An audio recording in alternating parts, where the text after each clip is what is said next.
Hi there. I'm going to be talking about Plato, Book 2 of the Republic.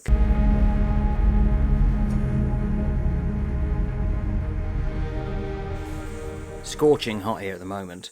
Got the door open, so you'll probably hear the cicadas. It's like a two-edged sword, this thing.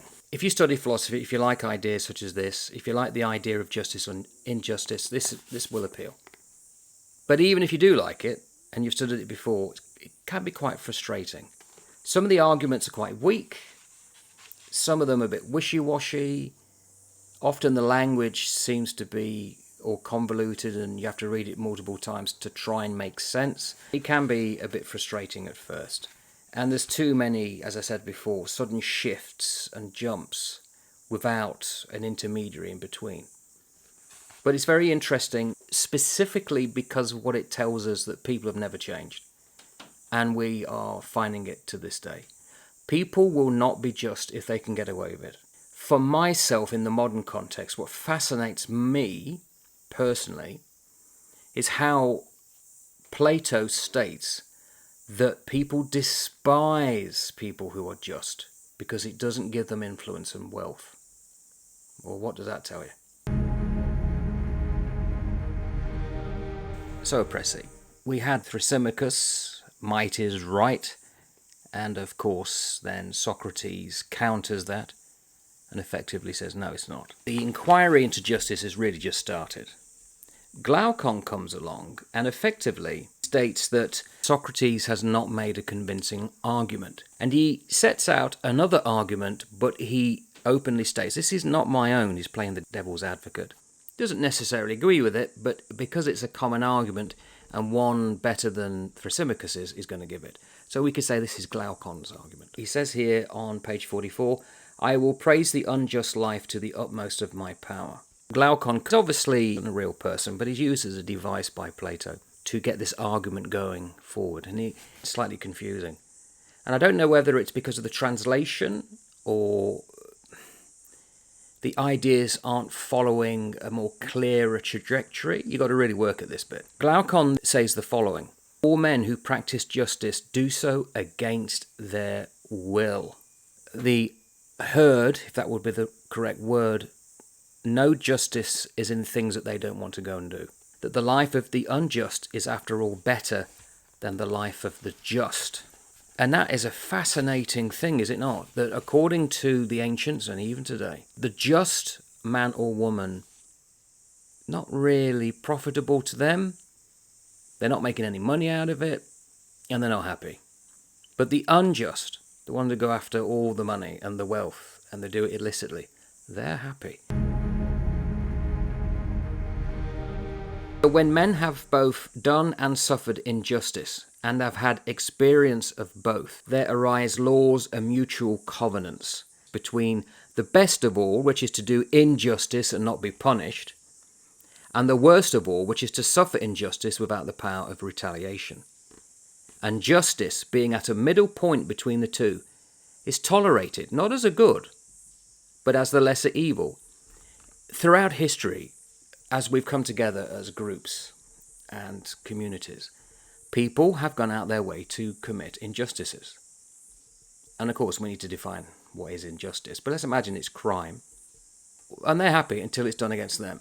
And then they realise, oops, perhaps we need to have an agreement not to do this kind of thing. But if it does happen and you're caught, then there needs to be something as a punishment.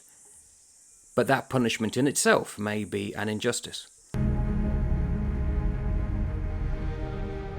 Glaucon goes on to give a very interesting story about Gyges, who chanced to find a ring. And listen to this. Does this sound like something else? He chanced to turn the collet of the ring inside his hand, when instantly he became invisible to the rest of the company, and they began to speak of him as if he were no longer a person there or present. Whereupon he contrived to be chosen one of the messengers who was sent to a court, where as soon he arrived, he seduced the queen, and with her help conspired against the king and slew him. Suppose now that there were two such magic rings, and the just put on one of them, and the unjust the other. No man could be imagined to be of such an iron nature that he would stand fast in justice. No man would keep his hands off what was not his own, when he could safely take what he liked out of the market or go into houses and lie with anyone of his pleasure. I'm sure they'd know about it. Or kill or release from prison whom he would. In other words, be like a god amongst men. The actions of the just would be as the actions of the unjust. They would both come at last to the same point. Lord of the Rings, turned you invisible, what are you going to do? You're going to be just? No, the temptation would be too strong. A man is just not willingly or because he thinks that justice is any good to him, but of necessity. For whenever anyone thinks he can safely be unjust, there he is unjust. Injustice is far more profitable to the individual than justice. Put in a box here the real main point. If you could imagine anyone obtaining this power of becoming invisible and never doing any wrong or touching what was another's, he would be thought by the lookers-on to be a most wretched idiot. Although they would praise him to one another's faces and keep up appearances of one another from a fear that they too might suffer injustice. Enough of this. What he's trying to say, Glaucon, is what really then is just as much now. If you think you can't get away with stuff, you know that the laws are there to punish you. It's forcing you to be just. But in itself, those laws aren't themselves just. They're the lesser of two evils. It's a compromise. But it's false, because if you could get away without being caught, turn invisible for instance, there is no such thing as a just man. He, or she, Reg, will become unjust. The temptation to pilfer, to take what's not yours, would be so strong that it makes a mockery of the conceit that some people have, according to Glaucon. Well, there is a just person, or should be a just person. It doesn't exist. He then goes on to paint a picture, and it's probably somebody they knew in recent history to themselves, about a man who rules the city. He can marry whom he will and give in marriage to whom he will. Okay, different culture, different society. Also, he can trade and deal where he likes, and always to his own advantage, because he has no misgivings about injustice. And at every contest, whether in public or private, he gets the better of his antagonists and gains at their expense, and is rich. And out of his gains he can benefit his friends and harm his enemies, and can honour the gods or any man whom he wants to honour. And thus, Socrates, gods and men are said to unite in making the life of the unjust better than the life of the just. If it's not might that is right, that the most powerful, they're the ones who should be considered just. What Glaucon is doing is lessening that argument in strength by subterfuge, that the person who rules could be unjust, but if he comes across as being just, then what's that tell you? The gods and men are said to unite in making the life of the unjust better than the life of the just. Because you only have to get an unjust man, a felon in power, who then comes across as being just, they're going to get away with stuff. So it's not the outward appearance, it's not the conformity to standards. What seems to be being a light shined on here, not quite yet, is it's got to be internal. It can't be external. Because all the laws, all the compromises are external to ourselves. The argument then goes to a guy called Adimantus, and there's something along the lines of, parents and tutors are always telling their sons and their wards that they are to be just, but why? Not for the sake of justice, but for the sake of character and reputation, in the hope of obtaining for him who is reputed just some of those offices, marriages and the like which Glaucon has enumerated, among the advantages accruing to the unjust from the reputation of justice. A couple of things here. When you study Plato, he can be a bit convoluted. As I said, I don't know whether it's the language being translated or it's just being wrapped up in too many words. Very rarely, and some of the early translations, I think a modern translation would probably be a bit more to the point in modern tastes. It almost glides along, not quite in focus. It's like, yeah, I kind of get the gist of what you're trying to say, but you're not saying it. And you're a bit convoluted. And I'm probably missing something here. Perhaps if I was in ancient Greece and I was listening to the ancient Greek, it would make sense, but it doesn't quite make sense here. What I think is being said is that we're told from childhood onwards that you've got to be a certain character, to be deemed to be just, but that doesn't mean that you are just. Doesn't mean that when you are at the highest pinnacle of power, you are going to toe the line with the laws and not pilfer and not embezzle and not commit felonies and so on, because you have the power.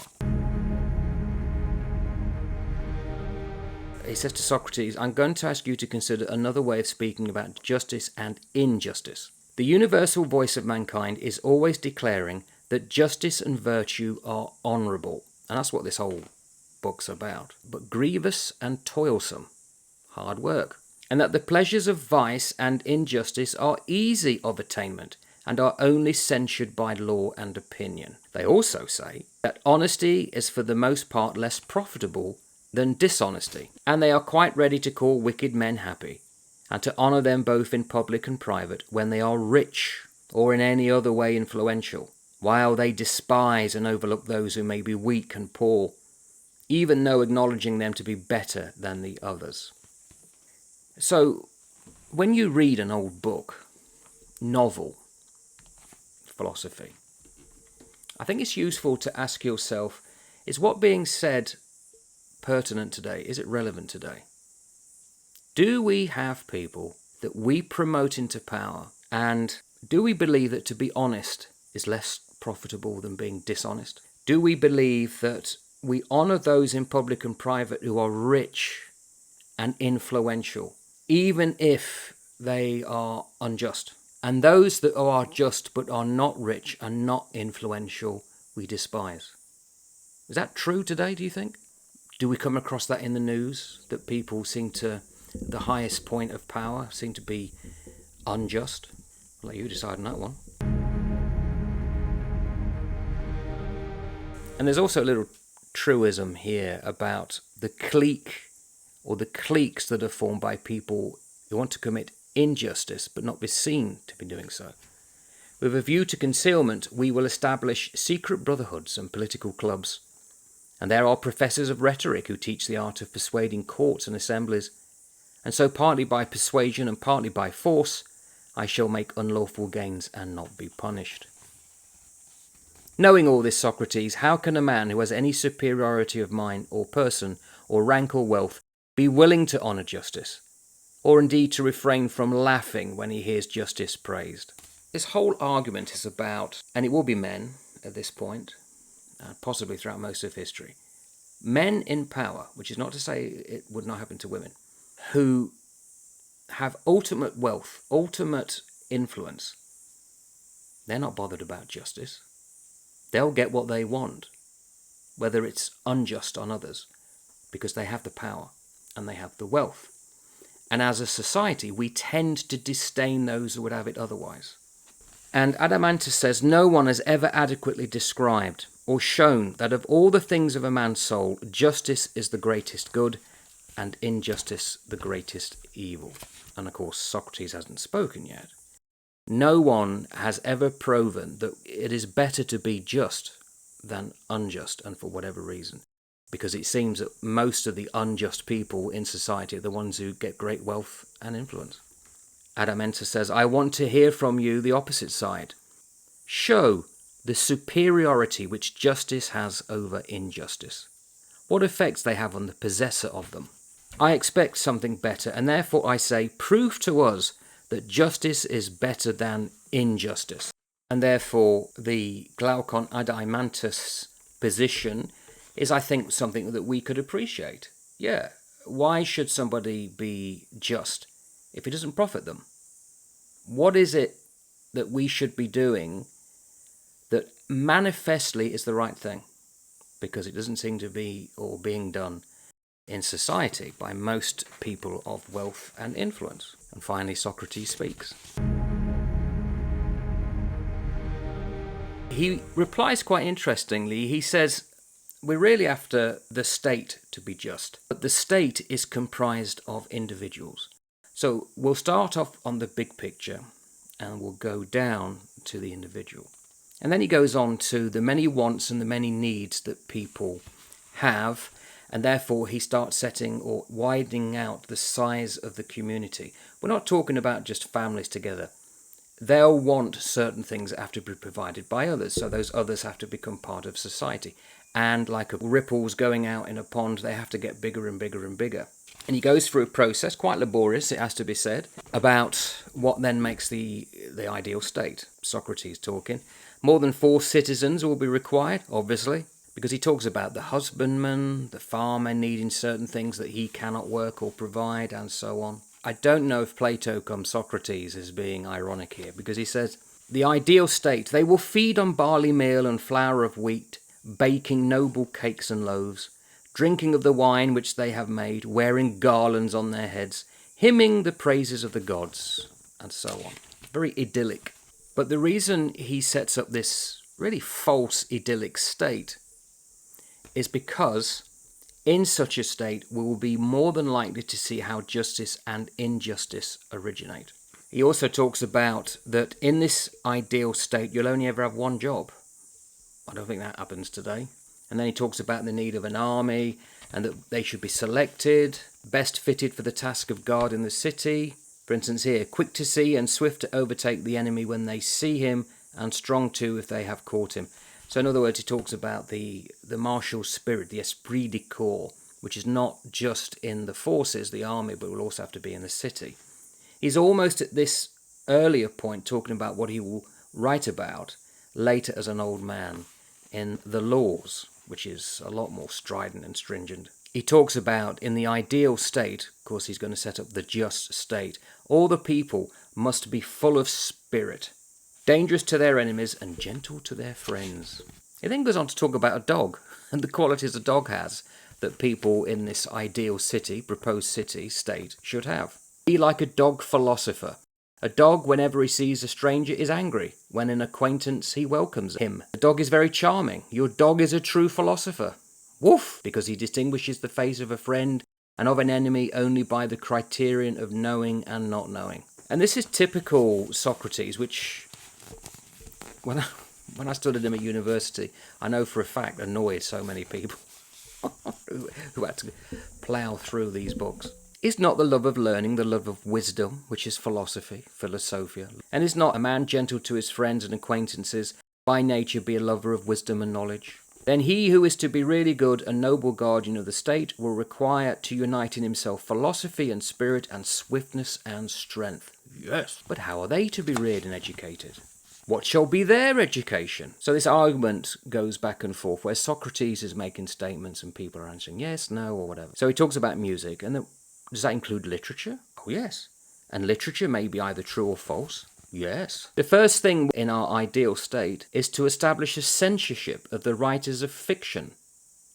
And let the censors receive any tale of fiction which is good and reject the bad. And we will desire mothers and nurses to tell their children the authorized ones only. So at this point you begin to realize that Glaucon and Adeimantus were setting up an idea of justice or injustice, but then Plato's going to go off on one. He's talking about censorship now, of what is taught. The fault of telling a lie in literature, and a bad lie. An erroneous representation is made of the nature of gods and heroes, as when a painter paints a portrait not having the shadow of a likeness to the original. And he will do this in the Laws by criticizing certain literature and think certain literature should be thrown away as being worthless and others kept.